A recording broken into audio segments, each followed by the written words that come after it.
Why do I have to hey do guys, this? didn't see Bodily that. functions. To Sorry. give to a Marina Abramovich. Fucking nasty bitch. Allegedly. Allegedly. For you guys, it's been one full week. For us, 3 minutes. Hurry.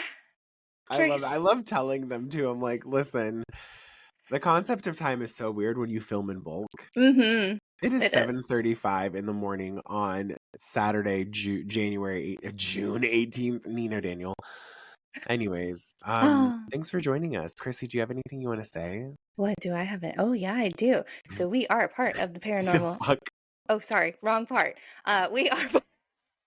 I already fucked this We're up. part of the You Run Thank podcast you. network, where you can find amazing and interesting and lore and conspiracy theory fun podcasts like ours. Be sure to check out You Run Podcast Network on Instagram. Mm-hmm. And down in the show notes. And with that being said, this is Paranormal Misfits Podcast, where the curious roam, the weird feels at home, and horror is just another day in the office. And again, coconuts. I'm Chrissy. My name's Nino Daniel, and I am the other half of this plantain. Avocado. Ooh. That does sound really yummy. Someone on TikTok was like, avocado tastes like clean dick. And I'm like, you know what? You might be onto something. Things I've said during sex. Anyways, so today is going to be yet another interesting day. At the time of this recording, TikTok is getting banned tomorrow. It is... It's the day before the TikTok ban. We don't know what's changed. So if you guys see this on any place where you can comment, let us know what's changed about social media. Also, be sure to click the show notes and subscribe, follow, like, share, and give us 5 stars. Remember, your support on these apps and these platforms is vital to our success, and it is free. Feel free to also, if you have the means to do so, purchase the merch. Occasionally, you'll also see us toss out discounts going on through our company that we go through, Threadless. Thank you so much for being a part of our merchandising journey. And if you are a brand or business looking for podcast advertising opportunities, click the show notes. What are you waiting for? What are you waiting for? What in the world? What are you waiting for? Anyway, I'm sorry. I gotta go. Listen, I still need to go get my emissions testing done at the time of this recording. After this, guys, I am traveling with one of my friends down to Tampa. How long is the drive from your place to Tampa? I feel like it's about 2 hours. Based on her driving. Her driving. Is it supposed to be longer or shorter? So Orlando, it's right outside Orlando. So we usually make it in about 2.5 hours on her drive. Usually for me to get just to Orlando is about 3. But I also am not pedal to the metal. So you're not a lead foot? No. I mean, I kind of am, but not like I'm She's weird. Like, I'm a lead foot with myself, but not with anybody else in the car. Like, so you're a graphite foot. Yeah. Get it? Because we call them lead pencils, but it's really graphite. Right. Who the fuck would actually put lead in a pencil? Idiots. I mean, they used to put lead in paint. And then kids used to eat the paint chips. I'm not one of them, but... I mean, no one said that you were allegedly. What are we talking about today, Bestie? We are going to New Orleans to talk about Casket girls. Have you ever heard of them? You ever seen the images or anything? Oh, is it like where you put people in a casket and then syrup on their bodies and then eat it? Oh, with your occultist friends? Different casket. No, totally different. Now, they are from France. So this is about the early 1700s or so. So Casket Girls, in a nutshell, it's a legend or a lore or a myth or whatever, however you want to categorize it, right? And they can be part of the haunted tours that happen in New Orleans. So what they were women who were shipped from France over to the new colonies that France had in the United States, along with Canada, to help populate. Hey, can I ask you a question? You use the word shipped very directly. The fuck? Yeah. Like shippity-doo-dah? Shippity-doo-dah, right across the ocean. But when these women arrived, they came with little Casket-y shaped small luggage, right? They were told to stick basically their whole lives in this little luggage that looked like a casket, and they were, due to the fact that it took 6 fucking months to get across the ocean to where they needed to go, and they were put What did they do? underneath. Swim? They were put underneath in the hull of the ship. They never saw the light of day. So naturally, when these women step out of the ships, their skins start blistering, and people associate them with vampires. Oh, yeah, because when you don't have sunlight. Mm-hmm. Shit goes awry. I can't listen. I'm not one to shy away from vitamins. Internally and externally. So a lot of this, we're just going to bypass that, guys. So a lot of this has been debunked, in a sense. A good portion of this deals with the exploitation of women that were deemed undesirable in France. So there used to be, in the early 1700s, right, new French colonies. So we had Biloxi, we had Mobile, we had New Orleans, and then we had Canada. So during this time, the governor of Louisiana had actually asked the French government to send good, I love this wording, this is so fucking stupid, good virgin women who could marry the male French colonist in the territory. What he was hoping for was apparently there was some sort of program in France already happening at the time where they were called the king's daughters, right? They weren't actually the king's daughters, they were just deemed the king's daughters because they were nice, young, gentle women who would agree to immigrate in exchange for a dowry paid by the king. What's and a chance. Dowry? That's where money. Oh, I feel like you've explained this to me before. I'm sorry. I'm a hustler. Fine. And a chance for a prosperous marriage. So no matter, it's an arranged marriage, right? Dowries are usually added into arranged marriages where sometimes it's cattle, sometimes it's actual money. I give you 6 goats, you give me wife. I give you 6 goats for her. No. That's a low fee, too. Okay, sorry, we're getting... No, you're fine. It's me. So historically, the government instead sent women gathered from the grimmest institutions of France. So there were 258 women shipped to Louisiana between 1719 and 1721. 29 of them were from orphanages, 35 were from poorhouses, and 194 were convicted criminals from the infamous prison, La Force. So they're called casket girls, like I explained, where they were given small trunks. And that's what they stepped out of the ship with, was this little trunk that basically held all of their belongings that they owned. So, I have a question. Did they say how big they were? So I did find it somewhere. Let me see if I can find it. So I don't know if you can see the picture. Like the specs of it? Yeah, that's the size of it. Like that's a picture of one of them. Okay. So if I'm not mistaken, it was like... Oh, that's The Haunting. Meh. Sorry, guys. Sorry, that was me. That was Nino Daniel asking a question because I'm very big on like how big was it? God, like, you know what I mean? Like, it's weird I want to know these specs because if like they're legitimately just putting their whole life. They did. Well, you also have to think about it. These were women that some of them were sex workers, or they were orphans, or they were girls that their family didn't want to deal with anymore. That's a shame. Yeah. So if I'm not mistaken, definitely smaller than any suitcases we have. Oh, wow. Like smaller. So basically like about the size of a carry-on? Yeah. Think of like adjacent? Think of like a duffel bag, just not as spacious. Okay. Because, duffel bags, you have the specs, but at least you can stuff in a little bit more and, it'll expand a little bit. Yeah, it'll poof up during food, yeah. Mm-hmm. So that is what these women had. Louisiana officials were appalled at the women's histories and complained about their behaviors, and some men, when they landed, refused to marry them. It was unlikely that the women had much choice in the matter of the immigration because the French officials would refer to them as women without futures. One of the youngest who was shipped was 12 years old, and she had been a sex worker since she was 6 years old. Bruh. Some of the women's families had actually demanded that they be exiled to the colonies. They had what now? they demanded that they be exiled to the new colonies. So basically their You're family were like, lying. take this, get her out of my sight. That's mean. The trip across the Atlantic, obviously, as we know from slave trade, Oh, is yeah. not an easy, trip, It's nor should it ever be. And the fact that if you think about it, also during this time period, women on ships was seen as a bad omen.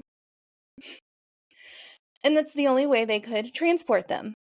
So what did they do? They stuck them down in the ship's hold and then chained them together. Those who did survive this journey were then shipped to the warehouses in New Orleans, Biloxi, and Mobile so that they could be reviewed by any man looking for a wife. Some were married within 6 months of their arrival. Yeah. Yes. This is more of exploitation than anything. Did these holding places like feed them? I have no idea. It doesn't really say. Oh, here it is. Actually, here is the artifact, the trunk that I showed you. Mm-hmm. So it's 9.5 inches high, 22 inches long, 10 inches wide. So small, so just smaller than a carry-on, like a just smaller than like a standard carry-on. Yeah, and they're supposed to be able to stick clothing and stuff in there. And mind you, the South gets cold in the winter, depending on what time of year. Mm-hmm. Yeah. Yes. Bruh. Yeah. So we have that, right? That's the true history behind it. The other part of this history is that they were pale, right? You're stuck underneath in a ship for 6 months. You're chained together. You're not allowed out. So when these women came out, their features were shocking, right? And so their skin was so pale that some of the girls, their skin would start reddening and blistering within moments of the hot tropical sun because it's the South and it's fucking hot. So they would be clutching their casket shape chest in tight grips, obviously, because these are women who were used to things being snatched away from them. And, they would remain in the care of Ursuline nuns until they received respective marriages. Most who did receive a respective marriage, some of them dealt with domestic violence, stuff like that. Yeah. Poverty still, the men of these colonies would disrespect the women. A lot of them were placed in unwanted marriages, only to be mistreated by the husbands and families. And then some of them found themselves alone and unwed, and they turned right back to prostitution. Sex work in the States. Mm-hmm. Oh my God, this is what a story this is, because there's part of me that's like, gosh, this is like so sad. Yes, but the fact that like America did this with France. Well, French did this with French. This was during colonies. Hadn't turned into. Oh, America, yeah, France. Mm-hmm. I gotta. Got some questions, man. I have une question pour vous. Now, like I said, some of this, once we're past the part of like what has been absolutely seen as fact, right? So past that, we're going to get into stuff that's like, is it real? Is it not real? Was it fabricated? Was it embellished? But clearly they were shipped over. Mm-hmm. They weren't the most gentlewoman-y that the governor of these colonies were expecting from France. They instead shipped undesirable women from France that they didn't want to see. It kind of reminds me of Les Mis. No, truly. Yeah. Like, wholeheartedly reminds me of Les Mis. Maybe that's where Les Mis came from. Again, is that life imitating art and art imitating life? What? So there was a rumor that the French king had enough and had demanded that these girls return to France. How in the world he heard about this and why he would care so much? Don't know. He demanded that they were like, leave the Bible Belt, come back to croissants. Yeah. Okay. Okay. Come back to, You know what's really funny is this now makes a whole bunch of sense as to why there is a heavy French influence in the South. Yes. Like, and I mean a heavy French influence. Mm-hmm. Yeah, those were French colonies. We had, so on topic of the French. Jacksonville actually would have been one of the oldest settlements because they were called Huguenots. They were French Huguenots that had actually landed in Jacksonville, and it would have been deemed the oldest city in America, not St. Augustine. But because it was such a small colony, because it's off of Fort Caroline, we still have the fort, small. They go through the history. And when the Spaniards had landed, the Spaniards had more people and took it upon themselves to basically decimate the Huguenots and kind of erase them. Motherfucker. Yeah. So there is a lot of French. There is a lot of French influence among the South. Like Biloxi is Mississippi, Mobile is Alabama, New Orleans, Louisiana. Jacksonville, oddly enough. Even just the name of the state of Louisiana. Right. King Louis and Anna. Yep. So, yes, there's a lot of that. So those who weren't wed, it was found that they were taken care of by nuns until awaiting a marriage. So this is where it gets into, is this a real thing? Is this speculation? Is this kind of like an embellishment? Because it also leads into the idea of a vampire and the idea of a haunting at one of these covenants that the nuns were over. So there is a building off of 1112 Rue Chartres. I apologize, guys. I'm very terrible at this. Chartres? Chartres. Chartres. Okay. Thanks. I take Spanish, not French. Should ask my husband. It would be hilarious to hear him say it with his Tennessee accent. Oh, it's Rue Charters. He tries really hard. It is the funniest shit ever. Totally off topic. Okay. Coming back. Making it back. So it's set on the 3rd floor. That's where they house the girls. The windows and the door to the 3rd floor have remained sealed shut. And it is also said that the way they sealed it was with blessed nails from the Pope. Hey, so I'm not an economist. Do you know what I mean? Yeah. Why would the Pope need to bless nails? Hey, last time someone got hit with blessed nails. Okay, do you know what I mean? Okay. Like, leave my main man Jesus out of this. Mm-hmm. Like, what are we doing? Mm-hmm. And is it still sealed? Like, is the building still there? Yes. The building still exists? Yes. How long ago is this story? So, oh, yeah, because every empire honestly has about 250 years. mm-hmm. And America is entering its 250th year. Ta-da! No, like, really. No, I know. Okay. So anyways, so when the nuns had shut the girls up on that 3rd floor, they had left, and then a short time later, they had came back to the 3rd floor, and they found that the chests that the girls were carrying were completely empty. And they spared no section of the 3rd floor during their search through the belongings that were never recovered. Fearing that the young women might have been something other than what they were, the nuns spared no expense in making sure that nothing ever left that 3rd floor again, and that is where the doors were bolted shut, nails in the windows were blessed by the Pope himself, and locked in place.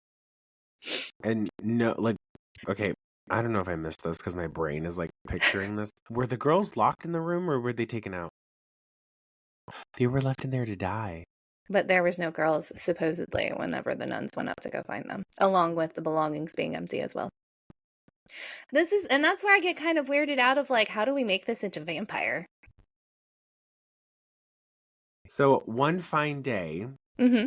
Okay, let's recap. Let me just make sure I'm on the same page. One fine day, yep. A nun decides to go up to the 3rd floor and be like, "Hey, girls, what's going on?" To her dismay, opens the door. Nothing's in there. Right. And then she's like, "Sacre bleu." And then she thinks it's vampires because there's no one there. And then she has the Pope come in and seal this bitch shut. Mm-hmm. Did I gather that correctly? Yeah. Huh. Yeah. So, okay, well, we'll go back to the myth. Maybe I've said it wrong. I'm not understanding it either. Like, there's something in the mist here that I'm like, it's not adding. Let's dissect that after a quick little break. And before Sounds we do good. that, purge the merch, show notes, all that good stuff. Love you so much. See you in a minute. Hey guys. As you know, we are part of the You Run Network, and this year there have been more podcasts added to the network. So there are even more shows for you guys to check out. Just go into the show notes and find the link to You Run Network site to catch the latest and greatest episodes of all the shows. And just like that, for you, a couple minutes, for us, 7 seconds. Aha! Aha. Okay, so something is afoot, and Something's afoot, but something's not adding, right? Because like me and all the time. That's why I have calculators. Thank you, teachers, whoever lied to me that said I would not have a calculator with me at all times. Exactly, because I usually replace the A in that word with E. Anyways, just kidding. I don't do that. Alrighty, so here's where the myth begins. The Sisters of the Covenant had once placed the girls' casket-shaped chests that held their belongings on the 3rd floor of the building.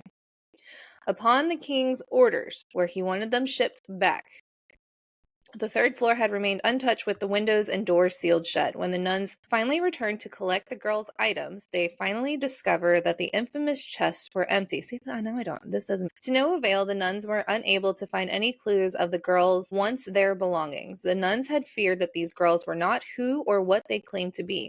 To ensure that the Covenant's and others' safety, the nuns spared no expense to guarantee that nothing would ever leave that 3rd floor space again.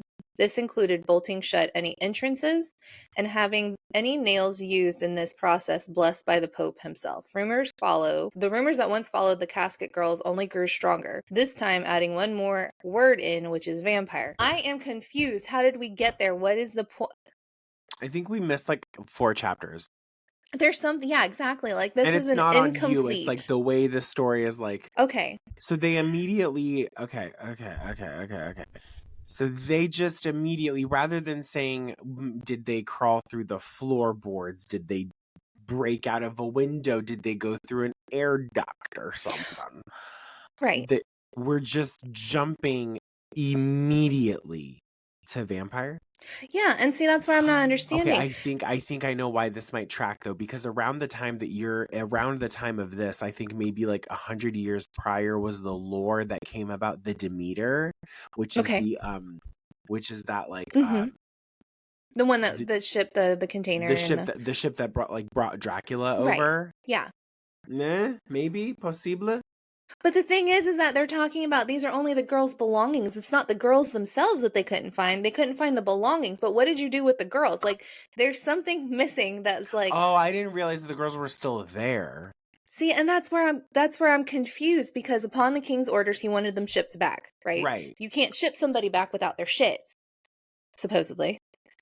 Girl. Toss up. But like, Talk to Hillary Clinton. Anyway, why did we keep the girls' belongings separate from the girls? And then how are we making this connection of their vampires? Because their belongings were empty?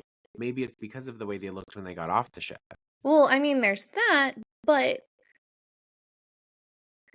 some of them made it into marriages and got abused. So, like, clearly there's not enough vampirism happening.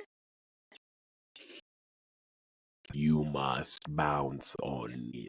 Just like, I'm getting confused. I am thoroughly confused.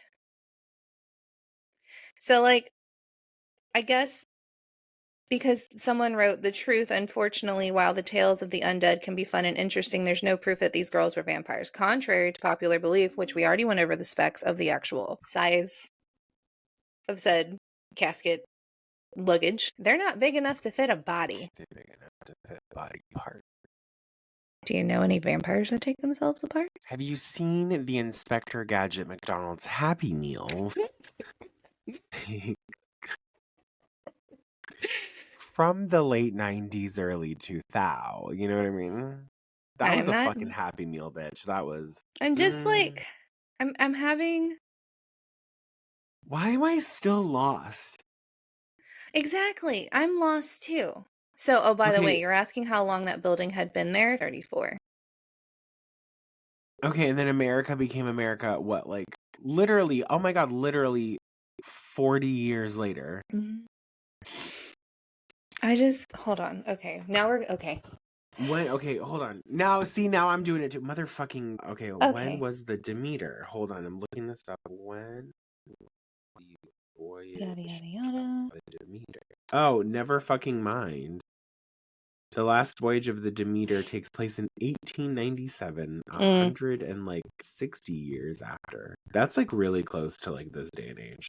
I don't Yeah. like that. I don't like. I don't know. It doesn't make any sense. No, it really doesn't. So the girls were kept separate of their belongings. I'm really trying to make sense of this. I am too. Like, I'm having the hardest time today with what the fuck does any of this mean. The girls were kept separate from their belongings. Yes. Were they kept in that same third floor room? See, then that's where nothing is saying anything. Nothing is saying anything about those girls.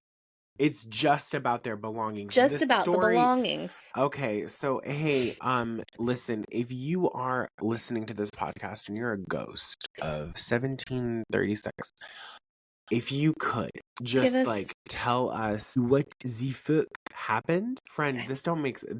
I agree. I don't understand. They're also known as pelican girls, by the way. Casket or pelican. Probably because they were so white when they got off the ship. I thought That's not funny. I'm sorry, guys. I thought it's because of the French nose, but you know. I mean, there's that. Hello. I mean, bonjour. Bonjour. Okay. Rather than maybe like stressing out about this, because the story we weren't there. Do you know what I mean? Like we don't know. Yeah, absolutely. But I think contextually this might need some answers, because how did we go from, oh shit, your things don't have things in them, you're a vampire, how did we get there? How did we get there? Like, I need to see this on paper. I need to see show your work. Show your work. Like, no, I'm serious. Like, show your work. I need you to show me your proper, like, yeah. No, I'm at the point of, because they add it to like, supposedly, let's find, there was an incident in the 70s of someone having said encounter. Now see, and this is where it gets weird. All right, let's see. Gotta find it. Yada, yada, yada. Yada, yada, yada. Stop sending me shit, Ray. I love you, babe. Stop sending me stuff on Instagram because it makes my phone make a noise. Hey, Ray, if you could just fucking stop. We're in the same house. Our husbands literally just need to have a rule where a Saturday, don't. Just don't. Until I come out of the room, you'll be fine. Please. Okay. So, don't understand how we got to vampire, but in 1978, 2 paranormal investigators were seeking answers of whether the Casket girls were vampires. They camped out directly in front of the old Covenant, and they were previously kicked off the property for loitering, clearly, but decided to stay the night and see if they could experience anything right outside the walls for themselves. So it says that hours passed, trickling by. Slowly, sleep overtook them. In their slumber, they failed to notice that the third floor shutters, the same ones which had been locked shut by the blessed nails, had opened and closed. I don't like that. The recording cameras whirled to a stop as the scene faded to black, and the next morning, the bodies of the investigators were found.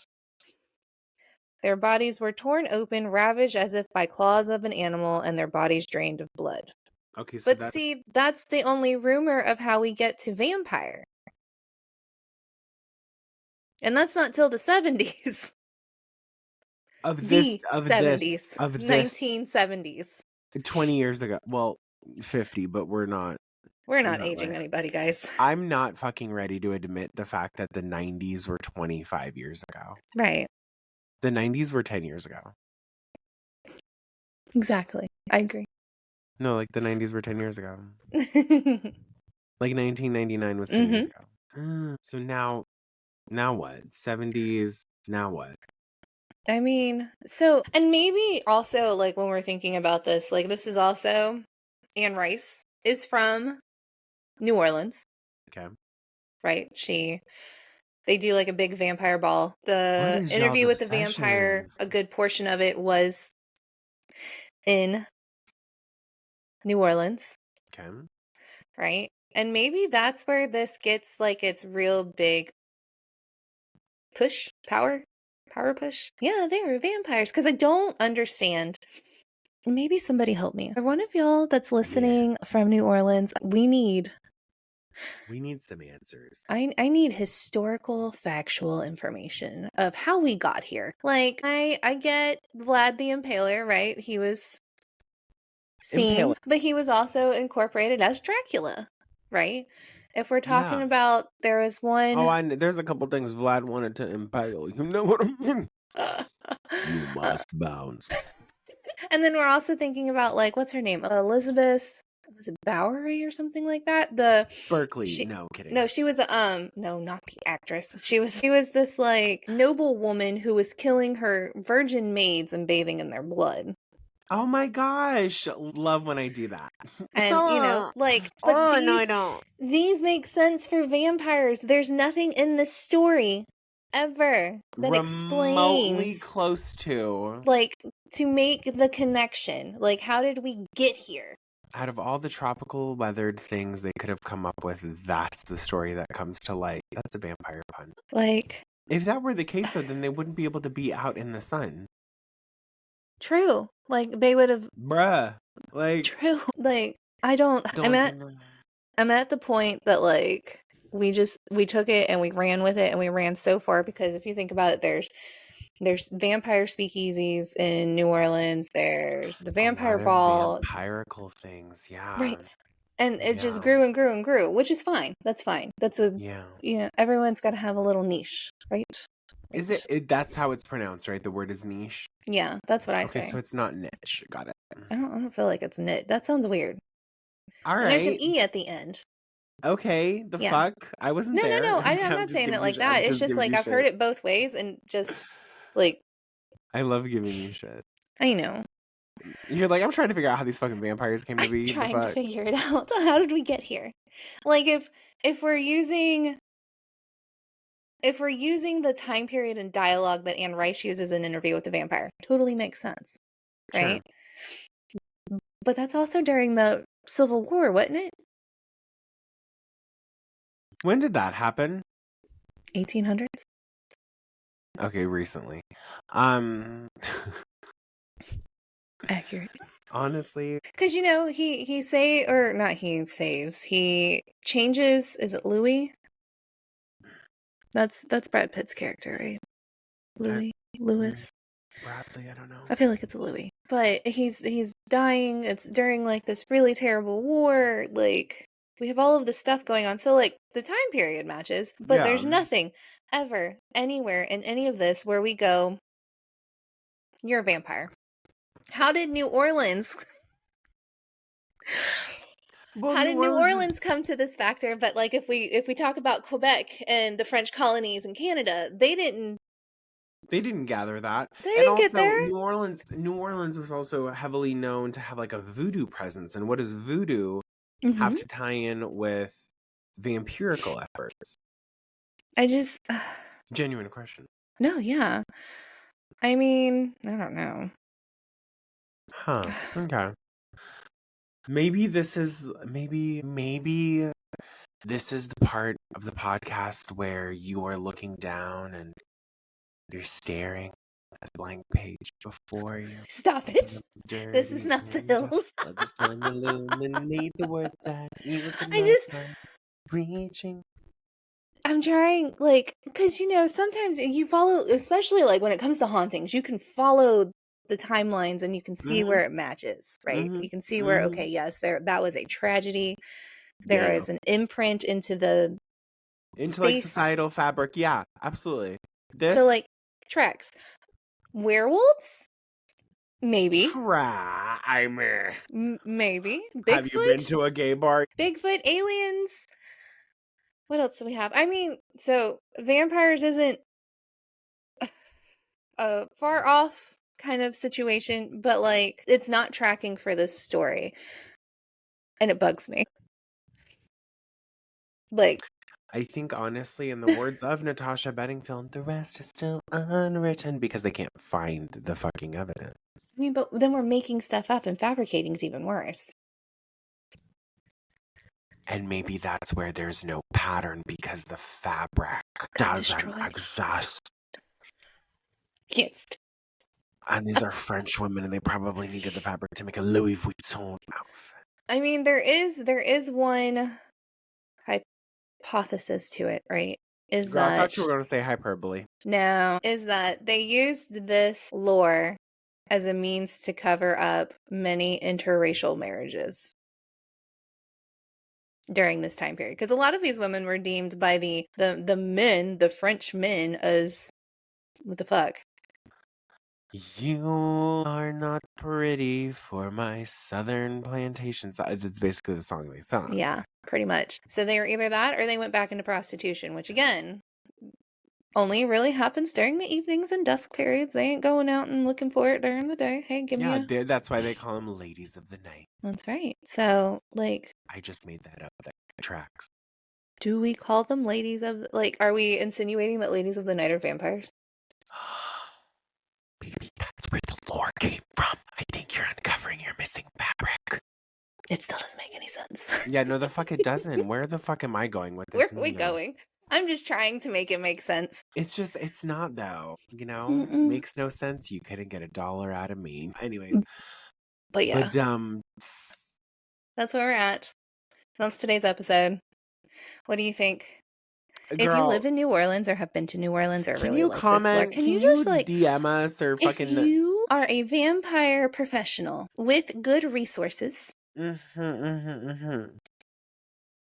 us an email. Please. And if you can't reach us by email, we have office hours through Ouija board. Yes. On Sundays at 11:59 p.m. at Nina's house. Monday. I don't have a Ouija board. I don't have a Ouija board accessible to me right now. Not right now. How? I'm just saying, if it is a day ending in Y, we are not accessible. Yeah, that's crazy.